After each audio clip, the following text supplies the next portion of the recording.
How's business going?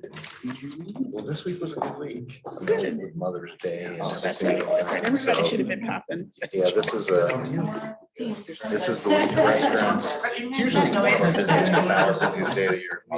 Yeah. Restaurant There's business. room right here.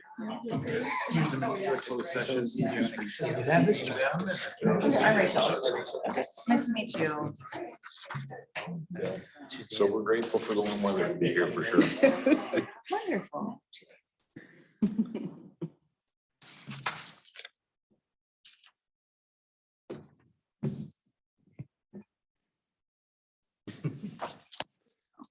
Read it, initial it. I was not at the closed session. You weren't? I'll call this meeting of the CIA Board to order. I'll call the roll. Kellen Jones. Here. Chris Christofsky. Laura Miller. Scott Berman. Here. Tony McGoldy here. Peggy Von Payne. Here. Rachel Elsinga. Here. And Brian Torek. And Brian, I don't know if folks noticed, but we have appointed Brian to the commission now to replace it. So Actually, I'm sorry, Mr. Supervisor, Brian Torek could not make it. This is Chris Zoll, who's sitting in for Suzanne today. Introduce yourself. Yes, my name is Greg Losh. I'm with the Michigan Department of Transportation. Great, thanks to have you guys there. And we do have a quorum today, so that's fantastic. We have our agenda before us. Motion to approve. Motion to approve. Is there support? Support. There is support. All those in favor of approving the agenda as presented, say aye. Aye. All those opposed, say nay. Motion carries. Public comment. Anybody here in the audience for public comment? Seeing nobody here for public comment, we have the minutes of the April 11th, 2022 meeting before us. What's the pleasure of the CIA on approving those minutes? I make a motion to approve minutes of April 11th. Is there support? Yes. There is support. Any discussion? Seeing none, all those in favor, please say aye. Aye. All those opposed, say nay. Motion carries.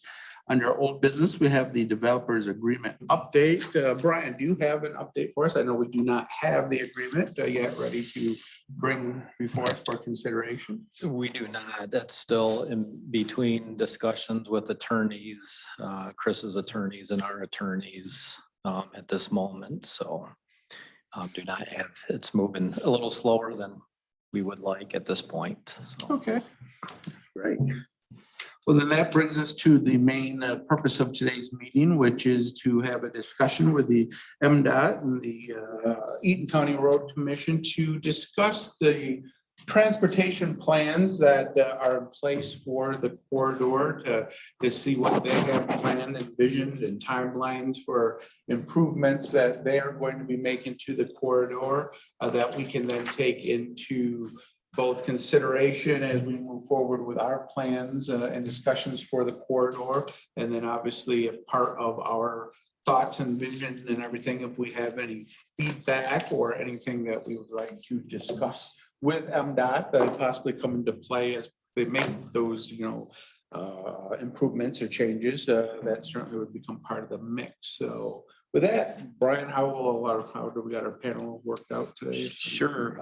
So as I mentioned, Chris Zoll is sitting in for Suzanne, who could not be here tonight, but Chris has some experience with transportation planning. And then we also have Greg Losh, who's the manager of the Lansing TSC, and I think he's brought a couple team members, some planners, and that type of thing. And we also have Matthew Hannes from the Eaton County Road Commission.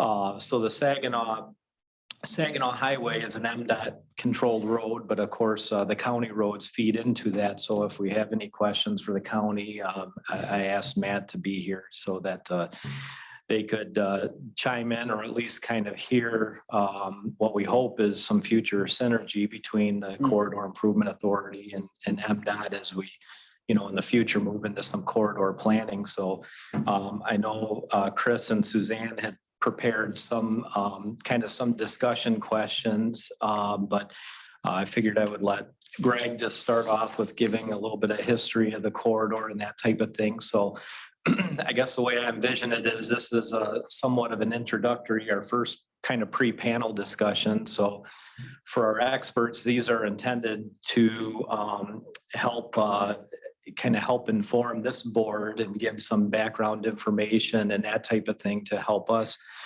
narrow in some scope as we move forward into a more systematic corridor improvement plan or strategy. So we just had decided at our previous meeting that we didn't want to just put it out for a RFP for a corridor plan. We want to spend some time listening and learning from various stakeholders that will help us narrow in on our scope. So MDOT is probably the most key stakeholder in this. So I would envision, as we talked about, maybe after we get through all the different groups, probably having MDOT back again in the future. And in conversations with Greg, I know they're excited about the Corridor Improvement Authority and possible ways that we could be helpful to them, and then vice versa, how we can kind of fit into some of MDOT's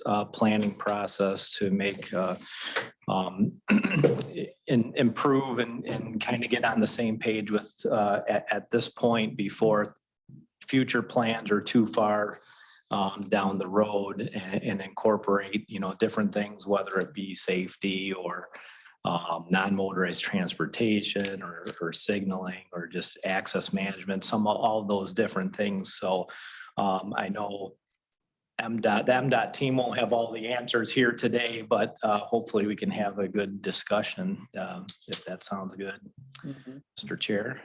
So is Greg going to kind of kick it off and share with us what's been envisioned? Sure, yeah, and I'd like to introduce Carrie Martin. She's with our University Region Planning from the Jackson office. And then we have Melissa Longworth here too, who is the operations engineer at the Lansing Transportation Service Center. So when I start, Brian stole a lot of the buzzwords that I was going to actually kick it off with already. So we start talking about our access management planning and our non-motorized planning and any of these plans that really need to have a, kind of a plan to work from everyone involved.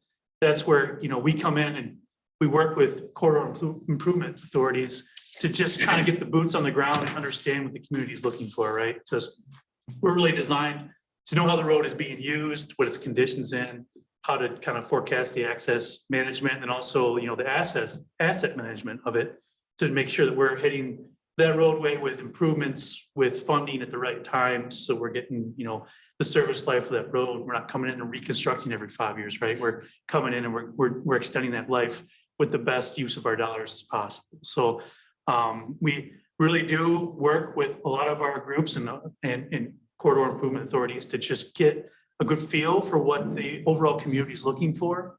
And then we can look at trying to incorporate those into our future plans when we come through for the condition of the road, whether that's looking at how signals are put in, look at non-motorized improvements, looking at overall planning, just kind of looking at it from a 50,000 foot all the way down to where we're actually investing money into the infrastructure. So I guess there are probably just too many different facets to cover them all today, but the main point is get us involved as early as possible, because we are looking at doing our investment, 3, 5, 10 years out, when we start looking at the different pots of funding that we rely on to do our improvements. And the sooner we can have an idea of what the community's interests are and what we can actually do, we can't always hit, bat 1,000% on those, but we really need some time to see how close we can get, or, where maybe a good compromise is at.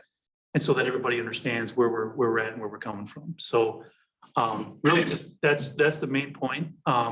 Our last major project, I did some research before tonight, and we had a major project in 2011 where we came and did a 2-course mill and resurfacing of the asphalt. So we took most of the asphalt off, all 5 lanes, majority of this 5-lane section down through M43.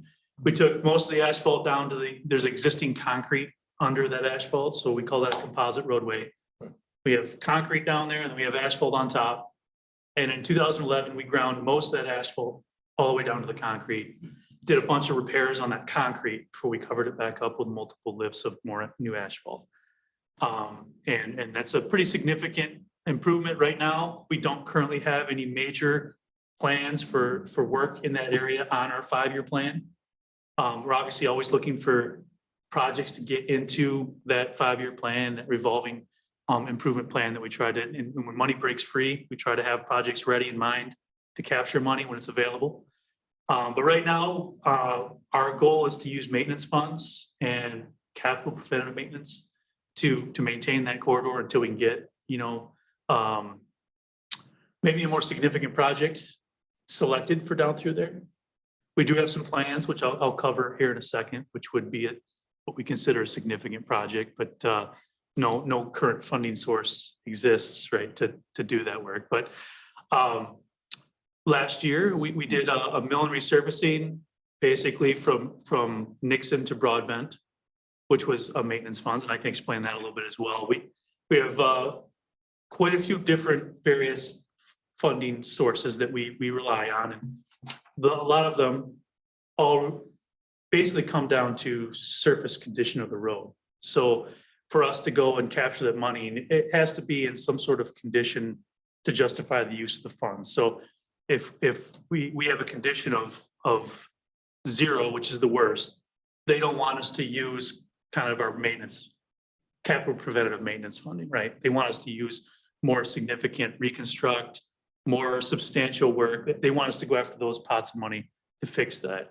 section of road. So our goal is to kind of keep good condition roads in good condition as long as possible by using the most efficient kind of funding source and type of work in our toolbox to do that. So, but when it gets to be the way M43 is kind of from 96 to the west, it has fallen out of all of our funding sources with the exception of a reconstruction. And right now there's no funding available to do a reconstruction of that size in that section. So we have every year when we go through the winter, we have a set budget for maintenance that we use to purchase salt, keep our equipment running. And then when winter is over, we analyze that budget. And if there's money left in that budget, because we have a contingency we start with, and if we don't burn through that contingency, they allow us to use that money for capital projects. And so we go out, we capture that money, we get a design put out pretty quick. A lot of times, we come to Brian in the township and say, hey, good news. We didn't tell you anything about this, but we're gonna be out there milling and resurfacing this summer. And, we show up but sometimes we don't have that money, so we don't have that luxury.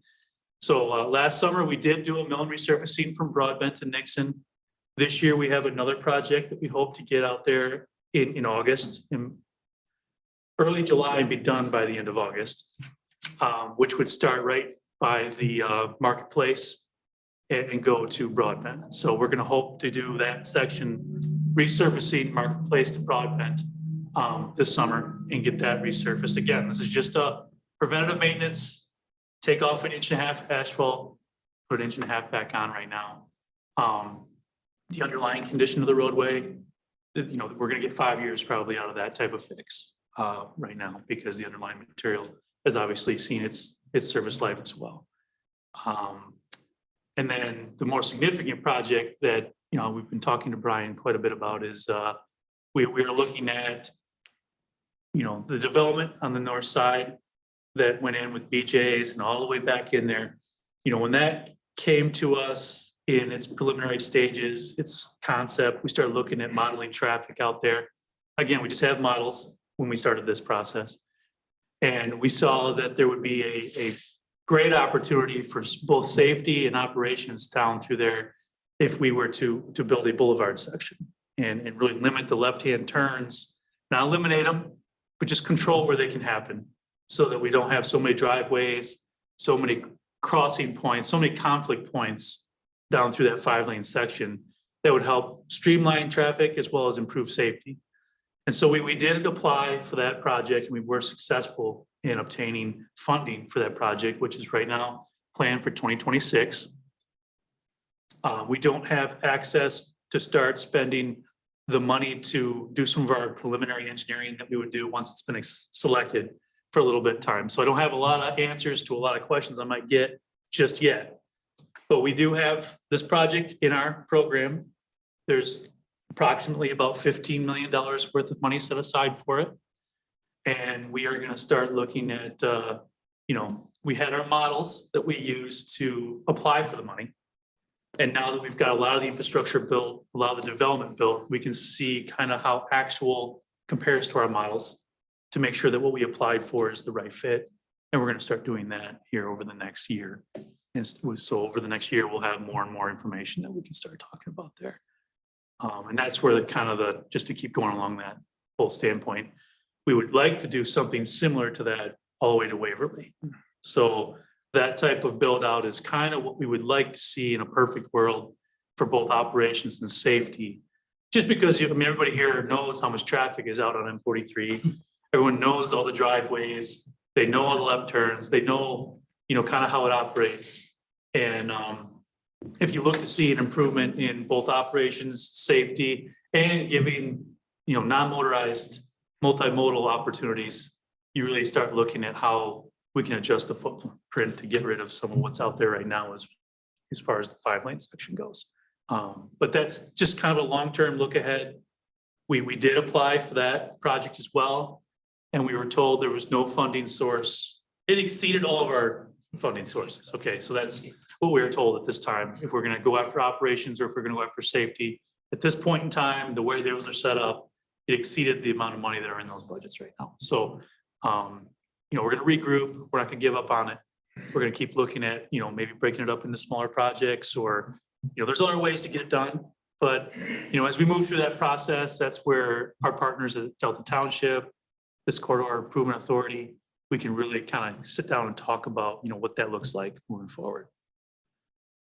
Greg, if you don't mind me asking, how Yeah. much longer is that stretch than the stretch that got approved? I'm just trying to think of the dollar value. Yeah. Incrementally. This section over here, we basically got about $15 million.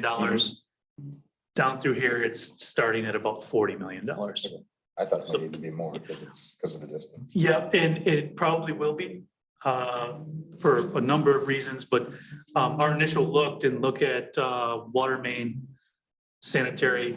It didn't look at a lot of those things. It looked at just the pavement and the safety improvements of the, putting in a boulevard down through there. So that I would say that's a starting point. And then what we would want to do infrastructure wise would be in addition to that. And I'm admittedly ignorant to this, but when you do that kind of modeling and you're projecting traffic flow for 5 or 10 years out, are you also able to project the inherent savings in auto damage and loss of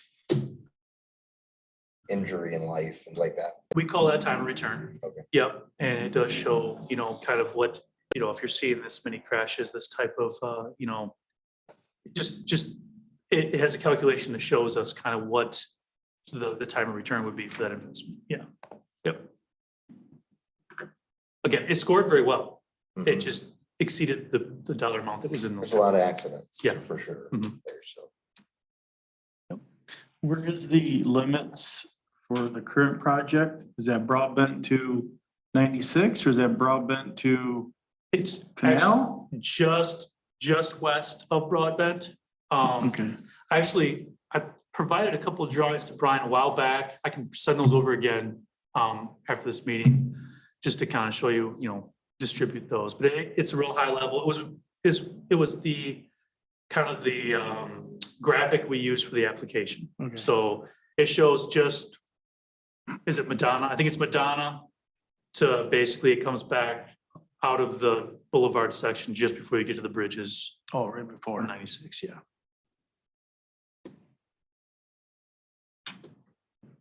Folks have initial questions right now? Yeah, I have a quick question. So if you're talking about, trying to maybe begin this boulevard work in 2026, from our perspective as this board and the plans we want to be doing, when is the best time for us to invest money to start with that so that we can identify what the community wants to help maybe educate and influence the decisions that you're making? Anytime. We've got it in our project or in our program right now. What our next steps will be is when we get to a certain time frame to access the funding that we can use to go out and hire. Our plan is to hire a consultant to help us start analyzing exactly what we're seeing out there. And then we will also have a heavy component of community engagement as part of that Okay. scope of services. So when we start looking at the engineering that was used to get the money and secure the project, we'll also have a component for community engagement, in which case we will be sitting down with this group, the township, and also some of our major stakeholders down through here to make sure they know, this is what we're looking at. What are your thoughts? What are we missing? Those types of conversations. Great, thank you. Yep. Greg, I don't know if this is even a fair question, but obviously you built some projections to do this. In general, is the forecast for the traffic counts to grow both east and west of the highway in the 5 to 10 years down the road? That's correct. I don't know the exact numbers. Okay, I just was curious. But yes, we do show a projection that shows increase every year. Yes. Is that also coordinated with the MPO? Yeah, through Tri-County. Yep. Mhm. Yes. Greg, do you know the rough traffic counts currently? I don't off the top of my head right now. Only because I bought property there a little more than a year ago. At the time, it was pre-COVID, was in front of the restaurant was 27,300 cars a day. 27.3. That's about that direction. This direction is more, it's closer to like 30,000, Growing 31,000. up a little bit. 31,000 going Yeah, eastbound. then the other section from Waverly. 96. Oh, okay. Gotcha, Thank you. gotcha.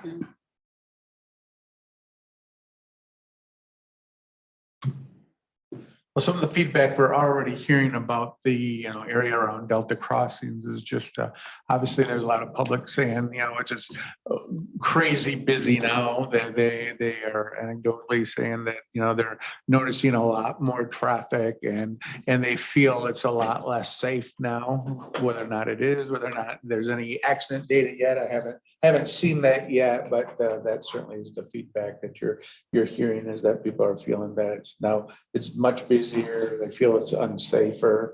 I know one has even come back and thought that we should only have the access points, marketplace and broadband at the lights and close off every other between the highway to broadband, close off any driveway and just have people have to access at the lights and stuff. I don't know if that's something that would ever make sense or something that you would consider, but that's something that people have said they thought could help make it safer. That's what our study would have us take a look down through there. I mean, we are limited on our ability to just close driveways. Right. So there's only certain instances that we can do that really. But again, the case would be, this is a safety issue. These are what our recommendations are. We would work with everybody involved to see if there's a resolution we can come to.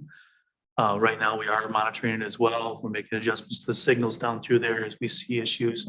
But again, there's quite a few more trips being generated because of the development over there. And so there is an increase in traffic, and we're continuing to monitor, for safety related correctable issues. This is just personal experience. I probably shop there twice a week for something. And I personally would echo that same sentiment as a resident and a user, to the point that if I forget and I come out of Hobby Lobby and I come straight down instead of going to the light, I back up and turn around. I'm like, oh, I forgot. I don't want to do this. So. Yeah, I would like to say too, I live right there. And so I know that entrance between the Arby's and McDonald's and then now the new development on the other side, I've seen almost so many crashes there because folks are trying to turn left or right, whatever. It's like there's not like a line that says, don't come this far. Right. So that's been a real dangerous area. Yeah, so, what we're also hearing is that the case can be made that, reducing the number of conflict points will increase safety and make people feel more comfortable, right? So the operations will improve as well. So, and that's part of what the Boulevard section does with creating those Michigan indirect lefts and getting away from, kind of people can turn from anywhere across 5 lanes of traffic. It really will streamline where traffic can go. It will modify access, but it'll do so in a way that helps really increase safety because it's cutting down on the number of basically paths that intersect. would the study look at different alternatives? I know you talked about indirect Michigan left. Is there any consideration to go to a direct left boulevard? I know we're talking about more of an urban type boulevard through here. Maybe with some wider sidewalk, bike lanes, you know, for an example. I don't know if would the study include some of that or? So right now, what we would typically do with the type of next steps that we would plan is, you know, we've kind of come down with the overall concept that a boulevard is what we're looking at. And then we would, when we get a consultant on board to help us, we would start looking at alternatives, right?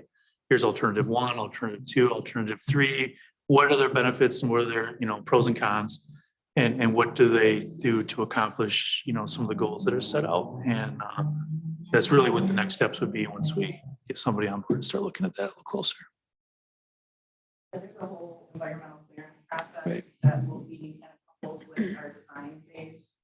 And so some of that is kind of assessing our thoughts and our plan and working with you to kind of vet some of those different options with the public and, you know, the community and the township. So we were talking about sending out some type of survey, I believe later this year, if I remember right, next steps. We discussed after, you know, getting a lot of feedback and stuff, doing a preliminary survey of the public to kind of hear their thoughts. Well, just, there might be some opportunities to leverage what MDOT would be doing and what we would be looking at, just to make sure we don't get crossed up at all. Yeah, you know, like with everything that's been going on in the last couple of years, and investigating different virtual public involvement type techniques, we've used surveys quite a bit in different platforms. And so if we want to work together on putting something together like that, we'd be definitely more than interested in because we would be doing that anyway, Yeah. I think, with our clearance process. So that's something you're looking at doing by the end of the year. Sometimes too is good to get befores and afters and, you know what I mean, Sure. and durings. And so the more information we have to kind of assess what we're looking for and these looking for, the better. So. I think with our discussion last time, so we'd be looking at doing some corridor planning. So I think what you're talking about in terms of a consultant and getting some public input, it would be great if we could somehow combine some of that at the right time. And I think for the public feedback, that was part of the reason for some of these discussions, was to try to focus in, because we didn't want to just start out with kind of a random survey to just hear like, oh, it's unsafe or there's too much traffic. We wanted to hopefully have some kind of ideas on where we're going and you know, how do we want that to look? So I think as we get into our planning efforts, we want to find some way to work together. So we're not kind of, I guess, on parallel tracks and producing some corridor plan that's completely different. Obviously, we probably have some ideas that we would like MDOT to maybe incorporate, or, you know, especially aesthetics or something. And I don't know, maybe, yeah, Chris, if you have experience in that, how do we move forward in a kind of a similar path? Yeah, yeah, thank you, Brian. So Greg, I heard some wonderful things that, and maybe Tony speaks the language similar to what I do as it relates to working with MDOT. Having worked at the city of Grand Rapids for 15 years,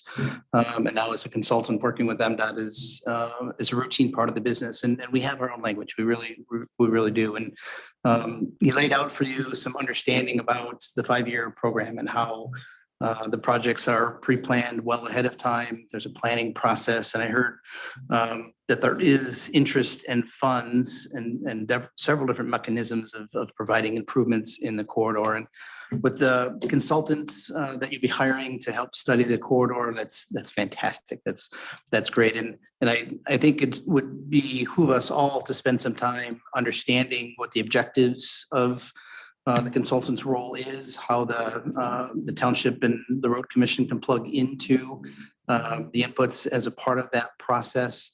and make sure that we're helping to define the metrics and measurables that are important to both the community and MDOT so that we can come up with, projects and ideas that are win-win-win.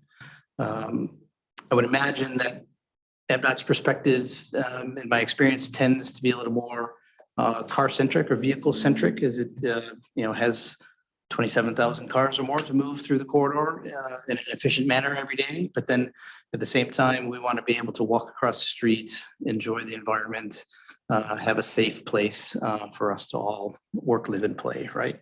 And so the boulevard is great. I mean, a fantastic idea being presented already. How can we work together to manage access? Because like you had said, Greg, that includes the local land planning, right? As you guys control development, and then making sure that we're working with our road agencies that are owning and operating the roadways so that we're doing this in a consistent and appropriate fashion. Speed is always a concern, right?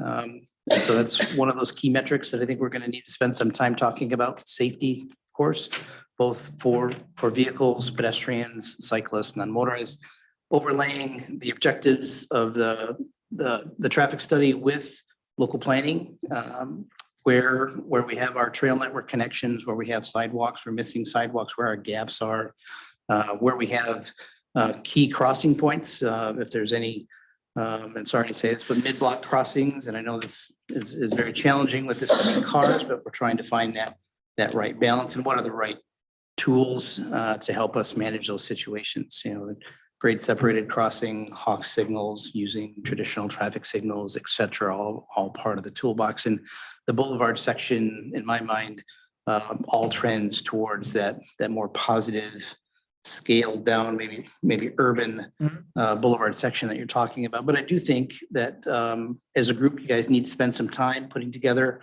some of what you're valuing so that as a part of the study, we can identify right in the beginning, what are some of those pressure points? What are some of those pain points? Is speed a concern? Is volume a concern? Noise, lights, crashes, safety, et cetera.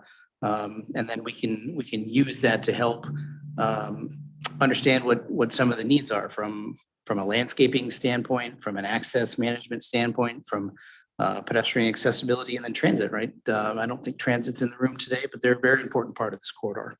But want to make sure that their needs are being met as well. So fantastic that there's some work coming. The vision is kind of already being laid out there.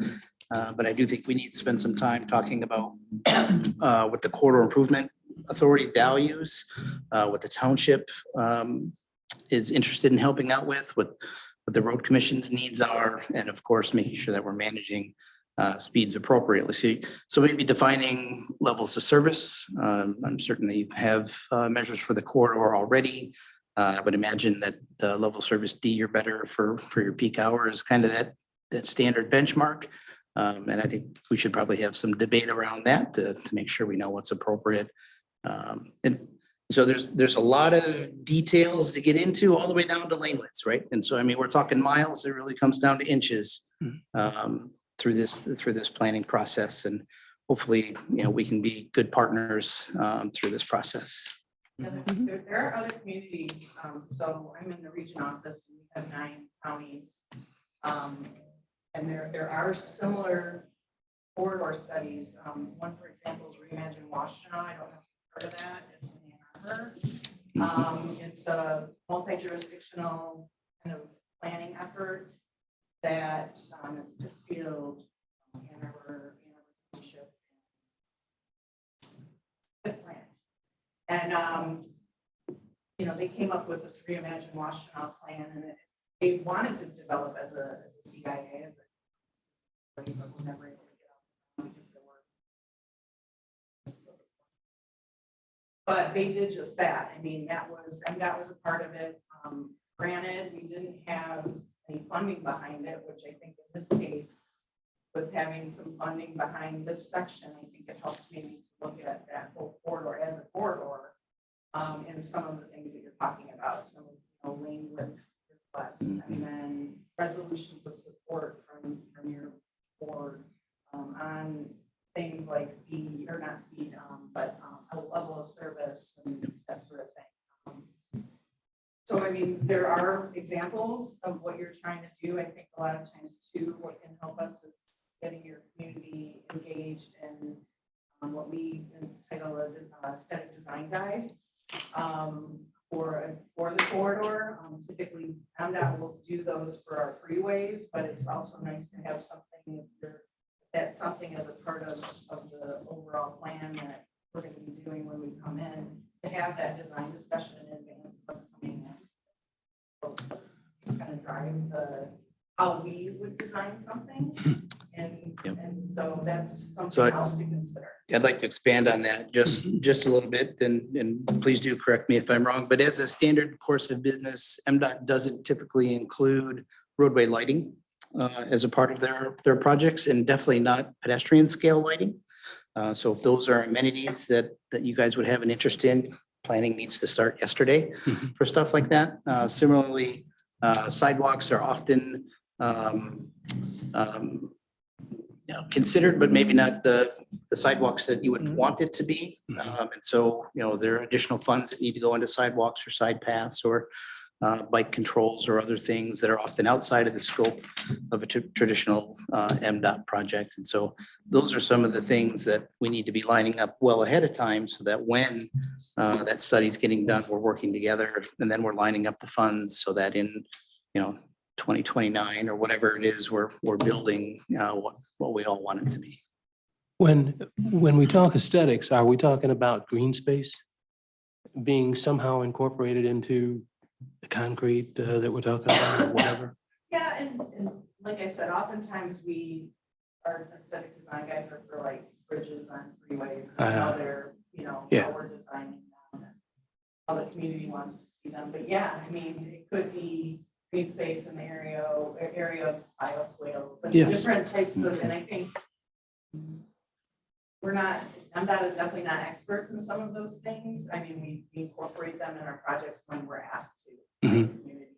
So to have those discussions about what the goal is for the visual aspects of the corridor in advance of us coming through with the pavement job, it's a lot easier discussion for us to have with the community when you've done that already.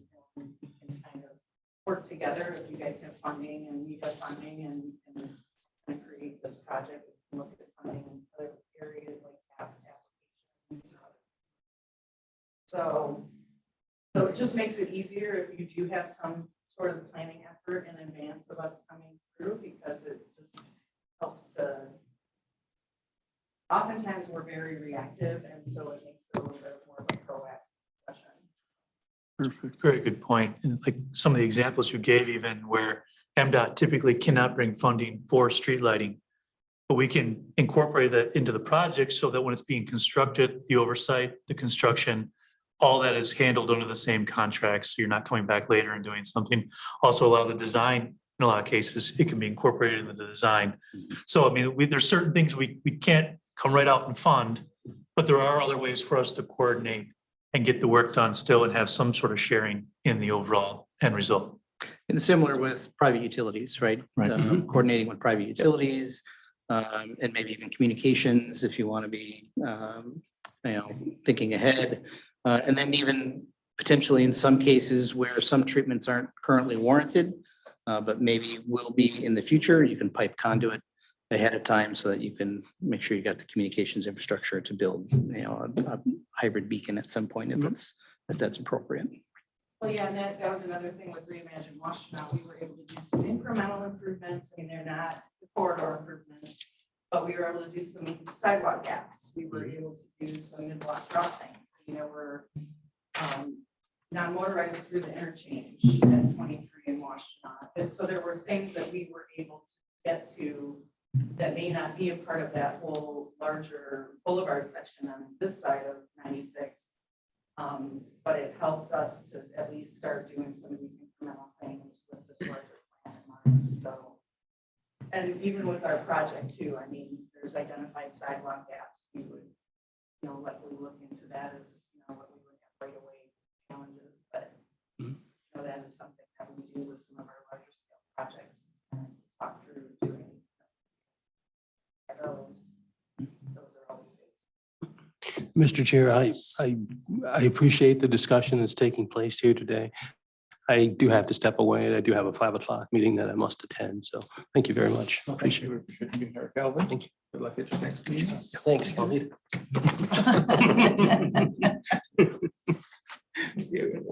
I think part of, part of our discussion in terms of going to the public and getting their input, I think is kind of coming up with these options to kind of present, because all the different questions, such as do you want pedestrian, type lighting versus, those are the type of things you need to kind of present to them and say, is this important to you? So it's almost like when we go, we want to kind of have a set menu, so to speak, same way on, pedestrian access to the corridor. What's important? Do people really want to be able to go for a stroll and walk around and cross the street by walking?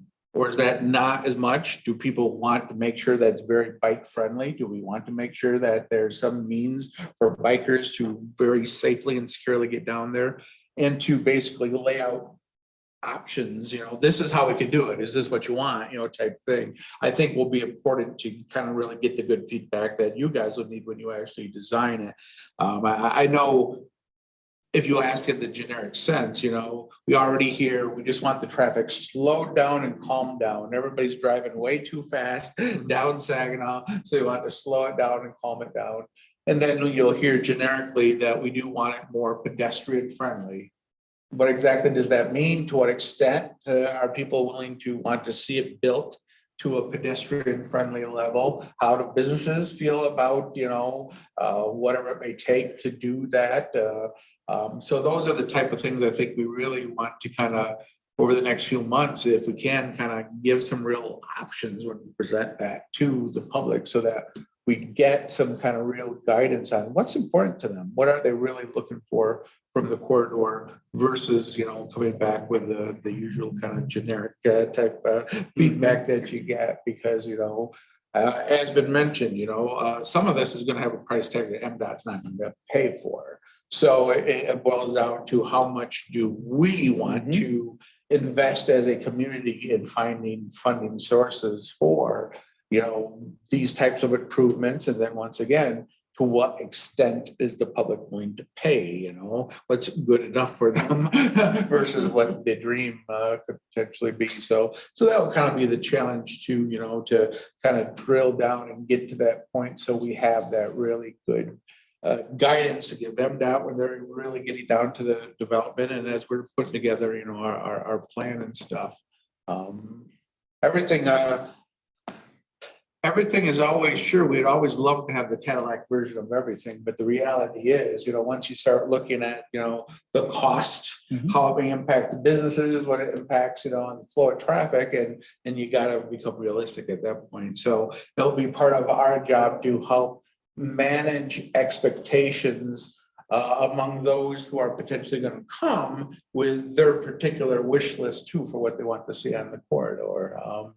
Can we make it so it's totally and completely 100% biker friendly to stroll down Saginaw? I don't know. I guess it depends on what we want to put in and how much of a pedestrian walking back and forth across the street can you realistically put in there, and that will be the challenge, because that's what we'll hear, that to some degree that's what those who come to advocate will want to see. So we'll have to be able to realistically guide those expectations on exactly how much can we do there. But it's still a corridor that has 30,000 cars going down. We got to keep that in mind. It's not going to become a nice street with parking along Saginaw. Mr. Chair, I think your comments are spot on, having heard those same advocates pushing for a completely revisioned or different expectation. But I do think there's likely some common ground that we can develop with the road agencies to make sure that we're able to be good partners to them and say to the public, I recognize your interest in being the most walkable, friendly environments possible. But the reality of the situation is this is a vital corridor for our community, for emergency services and freeway access and business opportunities, et cetera. And basically, we've decided that 5 lanes or 2 through lanes in each direction is going to be required as a part of the future design solutions, right? So if we're able to draw that line in the sand and come to some common points of agreement, then we can help carry that messaging forward. So that, because the alternative to that is, where else does 27,000 vehicles a day go? We're not interested in creating a parking lot that quality of life isn't as suitable for the corridor. And I don't think that there is a reasonable alternative that has the same level of connectivity and points of interest. And finding those common grounds and being a good partner, making sure that we're understanding the DOT needs, I think we can help control some of that messaging. And my counterpart here is very effective in helping to draw out some of the community interests, as well as, just like you were saying, prioritizing. The bucket is only so big, right? Or the pie is only so many slices. And so where do we want to invest and what do we want it to look like? She can help us do that through a ranking and process. The visioning that we do, I think really we need to always make sure that we keep realistic. Rachel may remember this, I still think of the original plan that was done, and some of you may have seen it, the Michigan Avenue and then the Grand River corridor going all the way out to Williamston. There was a very big effort and a big plan put in place. And when I think about what the vision was for Grand River going through Meridian Township by the Meridian Mall and everything, what the vision came back was to boulevard that, reduce the lanes, on-street parking, I just don't envision that ever working there or ever being adopted. So I don't want us to ever come up with a vision that is unrealistic, that will look nice in a booklet that we produce, at the end of the day, but something that's never going to be developed. And, that type of vision for Grand River and Meridian, I just, when I saw it, I just think this is never just, you're not going to turn that into a downtown Main Street, it's just not going to work. But that's what the plan came back, and that what the vision was, by going out and having lots of charrettes, engaging the public and engaging the community, and coming back with what they would like to see happen there. And to be honest, I'm not so sure if you even talked to anybody in Meridian Township, if they would tell you that that's the goal that they're working towards over what's in that plan. So I think that needs to really be part of, our guiding process as well, is to come back with a plan and a vision, even if it's a bold vision for the corridor, it is still always a realistic vision that looks at what role does that corridor play in our community. I certainly support what Chris says, and in business, you sometimes have to do that all the time, right? It's like, because as I have the good fortune of serving, 500 employees, and part of our core ethic is ask for input and then follow up on what they ask. So be careful what you ask for, because you may ask something that you can't follow up on, right? So you have to, I think it's right to think about couching that. I also think it's right, and I think we have a responsibility to provide a cost value simplicity for the average resident. Yes, we can consider doing that, but what are we going to give up? Because this is what that would cost. But I think it's also, and it sounds like MDOT does a great job of this, I think we have a responsibility. This is obviously a 30-year kind of plan, right? We'll be going on long after we live, and we can't be short-sighted if we think that traffic is gonna grow every year, and have a plan that maybe 5 lanes isn't even suitable for 30 years from now. So I think we have to think that through. And I also think we have to present to Brian and the people who follow him, we have to incorporate into this, what's the upkeep plan? If you have a boulevard with green space, somebody's got to plant flowers, somebody's got to mow lawn. If you have regular lights versus pedestrian quality lights, what's the cost and the impact on the budget for electrical consumption or So I'm anxious for us to be a part of all of that, so that we can give the community something that they can be proud of, but I'm not silly enough to think that 80% of them are gonna think that we did the right thing. But that's why I think we have to take realistic options. I think to you're them 100% right. I And choose between completely two agree. realistic options versus give us the blank piece of the paper. pie in the sky, it's like, well, we'd all love that. But you want to take, okay, these are the two realistic options which this corridor could do in terms of whatever the topic is, and then let them provide feedback over which one they like. That was my fear with going out too early, with a blanket survey. You're sort of setting a precedence without Right. doing a little bit of homework, do a little due diligence. Yep. So I guess my question was I like the idea about the aesthetic design guide. That might be Me something too. to bring back for this team to noodle on and get something like that going. So we can start, working through that. I think the number piece, right, until we have the development agreement set aside, how much do we really have to work with down here? And then the third question is for MDOT would be is there a process? I mean, is there something here that maybe we can work together on? It's instead of having the independence, just as a thought. Yeah, and so there's a couple things I'm gonna provide to you through Greg. So I think you'll get a lot of value out of like some of the previous corridor improvement authority type studies that have been done. I have the Reimagine Washington. I know they did something on Woodward. So there's some other similar types of corridor type projects for you to kind of mull over and see if that is a good fit for what you're looking for.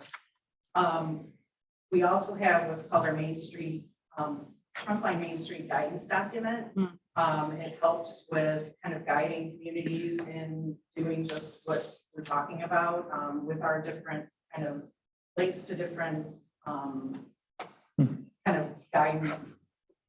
Use it again, the guidance document type things and that uses to work with local communities. And then also, you're talking about funding and what might help guide you a little bit and maybe some of the thinking as far as where you might be able to obtain funding is IIJA. The new IIJA bill has the new transportation bill federal level has a lot of different, I think 21 or something different grant applications, local communities. I know we're pursuing some for MDOT level at the state level. But I know that there's a lot of discussion right now on local community development and transportation. And so there's a lot of different opportunities at the federal level for different and maybe going over some of those, maybe give you spur you to kind of target maybe future application and get that you thinking about what might go into it. So I'm also going to go back and check and see, make sure that our 2025, I know that was kind of the goal we had set for our design phase to start.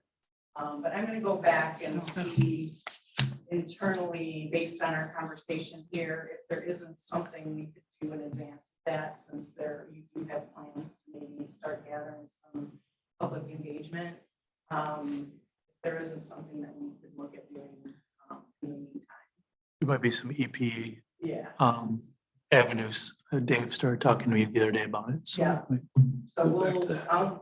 those are kind of the things that I will work Thank you. with Greg on to get through to you guys and we can kind of start continuing having that. I agree with you. I'm a planner, but I don't like being open-ended. I like to say, here's something we're thinking about.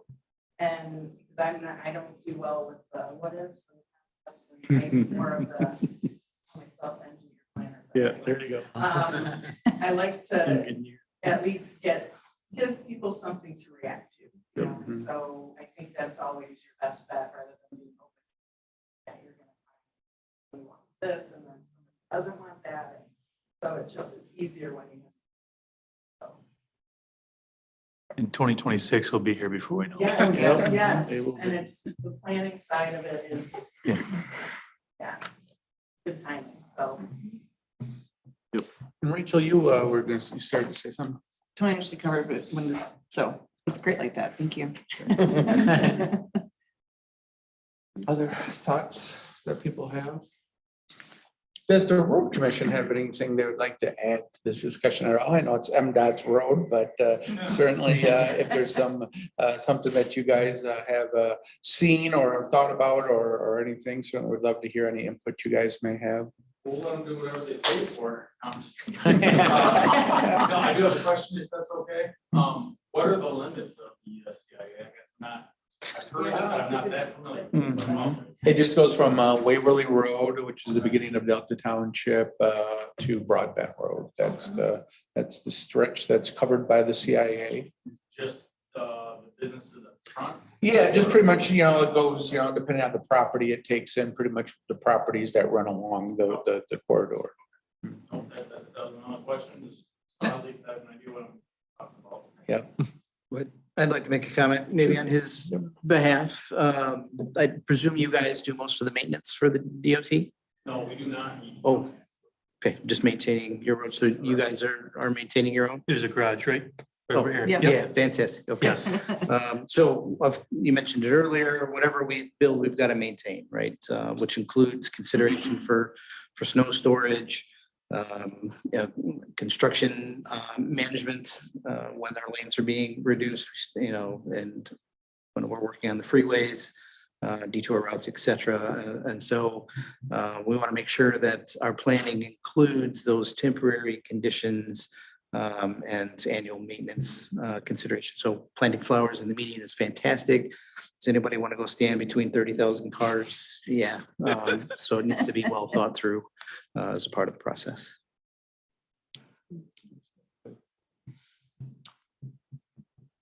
Other thoughts as part of this discussion here this afternoon? We got MDOT here. Is there anything that we're not bringing up that we should, Brian? Well, I would just say, I mean, it's exciting. I mean, I don't, in my career, I don't know if if MDOT is evolving or if it's personality, people in the positions, but working with Greg and his team, of course, on the 496 project, we were able to incorporate several really critical infrastructure pieces, a couple of water mains underneath the freeway, which was very helpful to do at that time. And then the Waverly pathway and then Ingham County was able to get Waverly Road all included as part of that. So that was, I think, something that, in the past, at least in my experience, hasn't happened. It was more like, here, we're coming in, we're doing this project. This is what we're doing, just stay out of our way. So I think that there's good opportunity here and I guess, just looking at some of the other questions that Suzanne and Chris had put together, and I was trying to see if there's any other things that we needed to cover. I mean, we do have some additional pieces in the township, I mean, that we would want to study, water main and sewer, mentioned the private utilities. So you have Board of Water and Light and a lot of other utilities in the air and buried that will, need to work through. But depending on the type of road project, certainly have a lot of water and sewer throughout the corridor and underneath. We still have I don't know, probably half a dozen to a dozen water main crossings that ultimately we would like to do eventually. I don't know if there's any. So just briefly, you've shared the list of Suzanne's questions with Greg, and a lot of her stuff is around visioning a discussion, talking about what we like about the corridor, what improvements, what do we value, what do we need, how do we see the corridor changing? We're aware of some significant development happening in the area. How is that going to impact things? How are we planning for that? I think there's a lot of in-depth conversation that needs to go along with that. I don't know that maybe this is the right forum for that overall, but I do think we need to spend some time thinking about those changes, those opportunities, the vision for the corridor. And then as we drill into some viable options, and you just brought up another one that I was reminded of. So the private utilities, if we want to aesthetically improve the corridor by burying the private utilities, well, you've probably just spent all the money for the next 30 years, because that's so expensive. But that's maybe one of the trade-offs, and maybe we can put some dollars together so that we can understand what each type of improvements, so we get a menu of options that we can then kind of pull together. But I do think having that conversation about how, what do we like about the corridor? What don't we like about the corridor? What are those pain points? Is there certain left turn lane that's causing issues, or do we need better access in a certain area? Is the interchange operating effectively? Because we also need to make sure that our local traffic, even though it's MDOT to MDOT, still isn't having a negative impact on freeway operations, right? Backing up onto a 70-mile-an-hour roadway is in nobody's best interest. So I think we've got some homework and thinking to do around some of these questions, and I know Suzanne is going to help us facilitate some of those discussions. Would like to spend some more time with all of you, frankly, and maybe it's in separate groups so that we can kind of get to what we value, and then compare notes across agencies. And some others that maybe aren't at the table today, transit in particular, right? And the MPO, I think they can also be a good partner, as they can help us line up future funding opportunities as well. Wasn't that in the next? Just the next meeting. Oh, fantastic. Yeah, We're already yeah. planning to talk with. Right, it is the second one, I right? thought so. Step For two. transit or MPO or both? Oh, That was both. Oh, great. oh, wait, And I think Suzanne's that's that might be really the third. important in terms of as we design the road and the corridor. Obviously, there is transit service for part of the corridor up to the Lansing Mall, and how there's the pedestrians and stopping and all that stuff. But there's discussion extended farther. So, if it's is that gonna happen? And then if that does happen, they need to take that into consideration, obviously, as they design the rest of it. So. I also wish I could tell you what the future of mobility is going to look like around autonomous, but I don't think we've quite figured that out yet, right? So I think we're going to have to do our best to design for the next 50 years with what we know, and then see what comes of technology. One area though, as you guys do your planning that we hear about all the time is the Saginaw and Elmwood intersection. That seems to, for whatever reason, baffles everybody. Nobody knows where to turn, what lane they're supposed to go into when they turn and stuff. That's something that we hear all the time. And quite frankly, I think the markings, the lines now totally direct you where you need to go. Yet it still seems to baffle and confuse everybody. We do get quite a few phone calls. Yeah. Right now, we've done quite a bit out there, but then the markings wear off, and then, you're right back where you started. So, Right, exactly. Yeah. Yeah, no matter how clear I think it is, we always keep hearing from more and more people that they just don't know which lane they should be in, and then they cross lanes as they're making their turn. It happens all the time. I see it all the time. Complaints, I just give them Greg's cell That's right. It's very helpful, I'm sure. Well, we've seen some innovation from MDOT on that recently, right? With badging for freeway ramps and things at times. So I do think there are some new technologies out there that are helpful. Well, every time I go through that intersection, I always think, okay, what could be done to make it more clear? I really try to, what could we potentially have here that would make it more clear? And it's like, it just seems very clear with the way all the lanes are marked out and everything. But every time you go there, you see somebody will start in one lane and then up in the next one before they make it through the intersection. Yeah, driver behavior is something that we do. We really have a lot of guidance and documents to follow standards on, but it's all, you gotta model it and then see what actually happens. For modeling takes into account cell phone behavior yet. Yeah, We're right. not quite that Yeah. sophisticated. Right. Okay, does anybody have anything else they'd like to add to the discussion? If not, well, we certainly appreciate you being here. Oh, yeah. Oh, sure. Not directly related to this, but just for everybody know where everybody's located and maybe pass this information along. We're actually gonna be paving Marketplace and going to paving Marketplace between Fairbound and 43. So. Oh, okay.